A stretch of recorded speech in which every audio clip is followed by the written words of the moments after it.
All right, so today we're diving deep into a fascinating set of verses. Fascinating. Definitely. Yeah, verses 6 through 10. And, they really get at this whole thing about belief and disbelief. Right. The struggle we all kind of go through, right? Yeah, exactly. Like questioning and trying to figure things out. And what's really interesting about these specific verses is they go even deeper than just that basic struggle. Like they look at the consequences of disbelief and they raise all sorts of questions about faith, accountability, and even the nature of truth. Whoa. All within the Islamic context, of course. Right, of course. Okay, well, let's get right into it then. Let's do it. Verse 6. So this one's pretty direct, like it just hits you. It says, "As for those who disbelieve, it's the same for them whether you warn them or have not warned them, they do not believe." It's powerful, right? Yeah, it's like, have you ever tried to explain something super important to someone and they just don't get it? It's like talking to a brick wall. Yeah, totally. That's the feeling I get from this verse. It's really fascinating. I think it gets at the heart of free will, Like Yes. we're always making choices, Right. big and small, that shape our path. Mm-hmm. And this verse seems to say, even with all the guidance and warnings, the ultimate decision to believe is up to each person. It's like a huge reminder of our own personal responsibility Yeah, that makes sense. in our spiritual journeys. Okay, so moving on to verse 7. Now, this one gets pretty intense with the imagery. It says, "God has set a seal on their hearts and on their hearing, and over their vision is a veil. They will have a severe torment."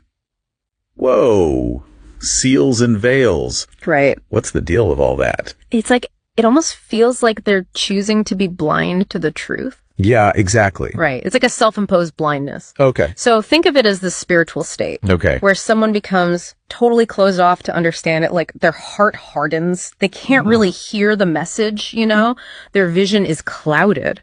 And it's important to remember that these seals and veils, they're not meant to be taken literally. Right. They're metaphors, right? Yeah. For a deeper internal struggle. That makes a lot of sense. Yeah. Okay, so then verse 8 comes along and kind of throws another wrench in things. It does, doesn't it? It says, "Among the people are those who say, 'We believe in God and the last day,' but they are not believers." Yeah. Wait, what? Uh-huh. Yeah. Like, what's that about? It's just saying you believe isn't enough. It's like, it's not just about talking the talk, It's right? gotta walk the walk. You gotta walk the walk, exactly. Yeah. This verse is talking about hypocrisy. Right. And Islam really emphasizes this idea aligning your outward actions with your inner beliefs. Yeah. It's a reminder that true faith, it's shown in what we do, not just what we say. It's like actions speak louder than words. Exactly. So this kind of gets at the idea of self-deception, right? Absolutely. And that's where verse 9 comes in. "They seek to deceive God and those who believe, but they deceive none but themselves, though they are not aware." It's like they're trying to trick everyone, even God. But they're only fooling themselves. Yeah. And that's the big danger of self-deception. This verse suggests that when we try to deceive others, we end up deceiving ourselves the most. And it distorts our whole view of reality. Right. Disconnects us from who we really are. And that can lead to some serious consequences, right? Absolutely. That's what verse 10 talks about. Yeah. "In their hearts is a sickness, and God has increased their sickness. They will have a painful punishment because of their denial." Wow. That sickness metaphor, it's really strong. It is. It's powerful. What does it actually mean? So this sickness, it refers to a kind of spiritual and moral corruption that comes from disbelief.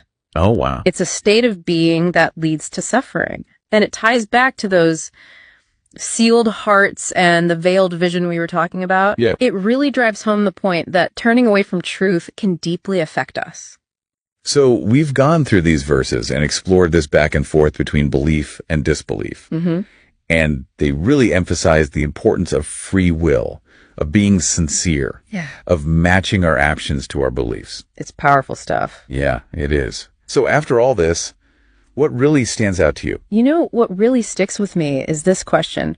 What are the seals or veils in my own life? The things that might be blocking me from seeing the truth clearly. I think that's something we can all think about. Yeah, that's a good one to ponder. It is, isn't it? Well, that's all the time we have for today. Oh, already. I know, it just flew by. It did. Join us next time for another deep dive. See you then. Bye. Bye.